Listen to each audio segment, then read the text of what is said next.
In the brothels of Athens, a night with a woman cost as much as 2 barley flatbreads, less than a jug of cheap wine.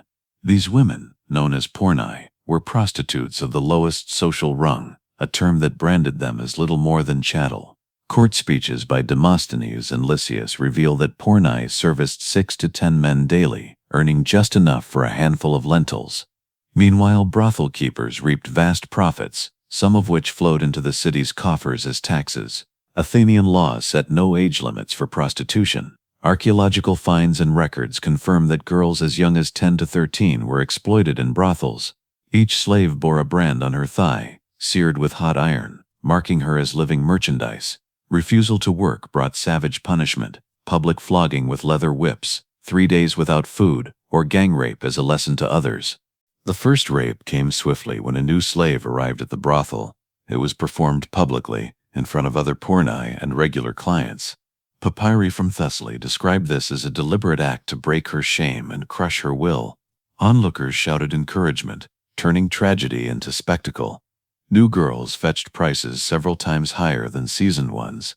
Men paid tenfold for a night with a virgin, a fact noted by contemporary writers with no hint of judgment, as if choosing a ripe fruit at market.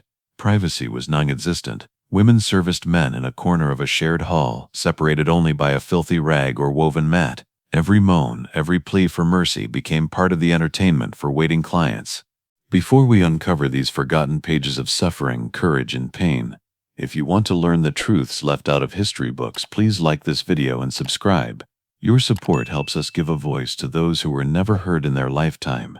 Athenian pimps categorized their slaves: Nubian women, dwarves, mutes, fighters, or unbroken. Each had her price and her devotees. 5th century vase paintings depict shows, contests where men competed to overpower a resisting girl for sport.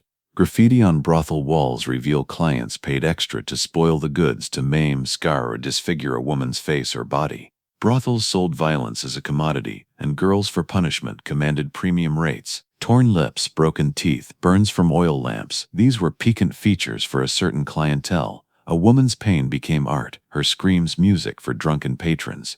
In the city that gave the world philosophy and theater, human suffering was its most lucrative craft. Yet even this daily savagery paled beside the horrors of sacred festivals. During festivals, especially the Dionysia, prostitutes were handed over to groups of men for free, as part of a sacred fertility ritual. Ancient sources describe these events shamelessly. Gang rapes unfolded to the strum of lyres and libations of wine, punctuated by jests and bets on the victim's endurance. On such days, a woman lost even the shadow of humanity, reduced to a ritual beast, a sacred plaything for a drunken mob. A physician's journal notes deaths from ruptured organs, asphyxiation during gang assaults, or collapse from pain and blood loss. Dionysius's priests sanctified these orgies as pleasing to the god. The blood of ravaged women mingled with wine on altars, their final gasps deemed prayers for fertile fields.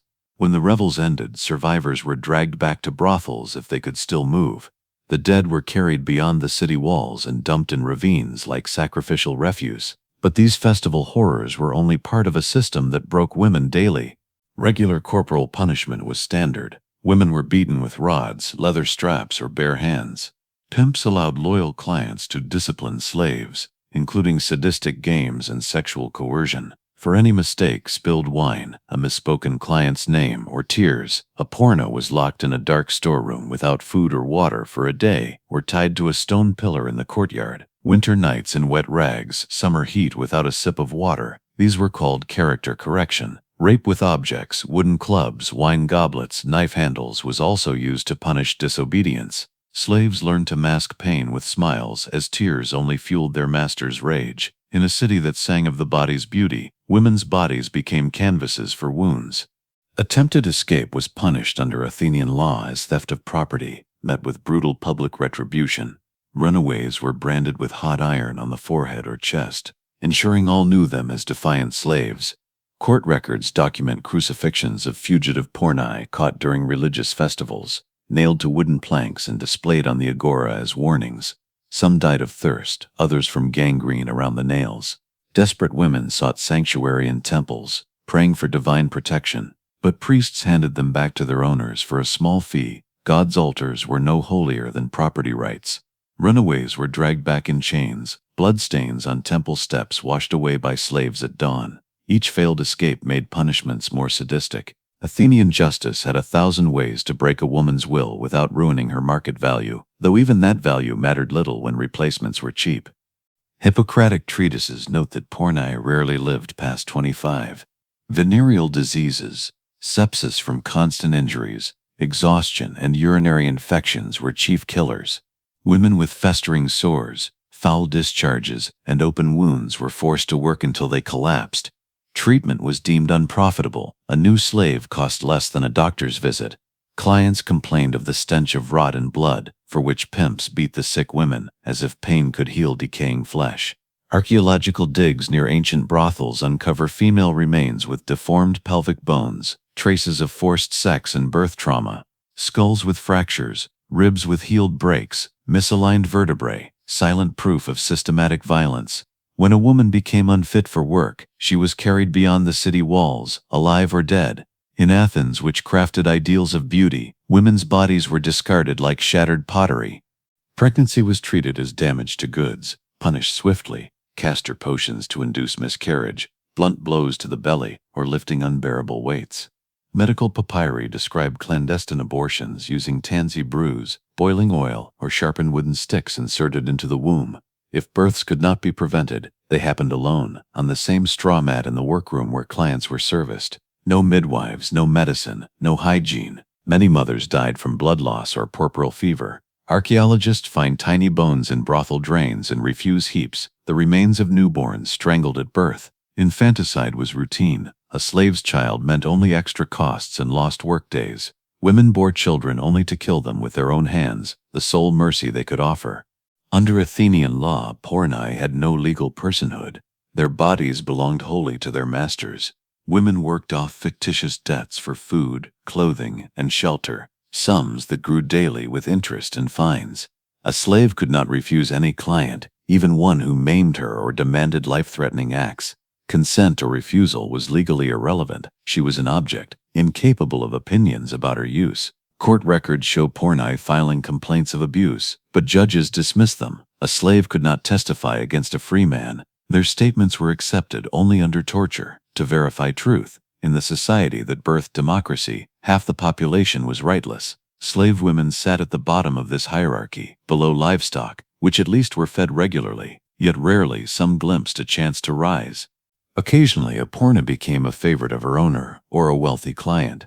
She gained a private room, fine jewelry, silk chatons instead of coarse wool, and constant surveillance. Such women lived in gilded cages. Favorites knew their status hinged on a man's whim who could cast them back to the common brothel or kill them for defiance. Records note the custom of gifting such women to a master's friends as hospitality. A mistress spent the night with a guest, then returned to her lord, like a precious goblet lent to a dear friend. Even at the pinnacle of the slave hierarchy, a woman remained an object, albeit pricier. Golden chains bound her as tightly as iron. In the end, all porna, aged, sick slaves, or favored mistresses faced the same fate, nameless death and oblivion. Dead pornae were not buried with Greek rites. Their bodies were hauled beyond the city walls, dumped in ravines, or buried in unmarked graves. Against sacred custom, they had no tombstones, no epitaphs, no memorial offerings. Even if a woman was freed, her past erased her from respectable society. Former pornae were excluded from civic roles, ghosts who never officially existed. Archaeologists uncover female bones amid refuse piles and pottery kilns waste, the final resting place of those deemed less than human in life. No grave markers, no names, no memory. In a culture that wove epic tales of heroes, thousands of women vanished without trace, their suffering too mundane for poetic immortality. But the true horror was not their erasure after. Aristophanes' comedies portrayed prostitutes as vulgar, lustful creatures, fit only for mockery and blows. Audiences in the theater of Dionysus roared with laughter at scenes of rape, beatings, and humiliation. Female pain was a wellspring of mirth. Vase paintings and ceramics depicting gang rapes, sadistic acts, and torture adorned homes. Wine cups and symposium dishes. Violence against women became decorative art, woven into daily aesthetics. Poets sang of heterized beauty, but pornae appeared in verses only as targets of scorn. Their cries of pain rhymed with comic couplets, their tears spun into metaphors for rain or dew. In a society that elevated tragedy as high art, real human tragedies were reduced to farce. Athenian culture mastered the art of ignoring the suffering of those it deemed unworthy of pity, a blindness essential to an economy built on exploiting the defenseless. Prostitution funneled steady revenue into Athens' treasury through brothel taxes and slave trade. Democracy flourished in a society where half the population was enslaved, and women were barred from civic life. While Socrates taught virtue on the agora, blocks away, hundreds of women existed as living goods. While Pericles extolled Athens' spirit, the city profited from human trafficking. Great philosophical schools, theaters, temples, all rested on an economy fueled by the vulnerable. The Parthenon's marble was paid for with the blood of nameless slaves whose bodies became the currency of a thriving civilization. Modern history books and tourist trails skirt this dark side of ancient Greece. The memory of tens of thousands of porni is still erased from official narratives, as if their suffering might tarnish antiquity's grandeur. The silent ghosts of these women still haunt the city's ruins, demanding their story be told at last. Thank you for watching this video until the end. If you enjoyed it, please subscribe to the channel and share your thoughts in the comments. Your feedback and honest opinion help us create more videos like this.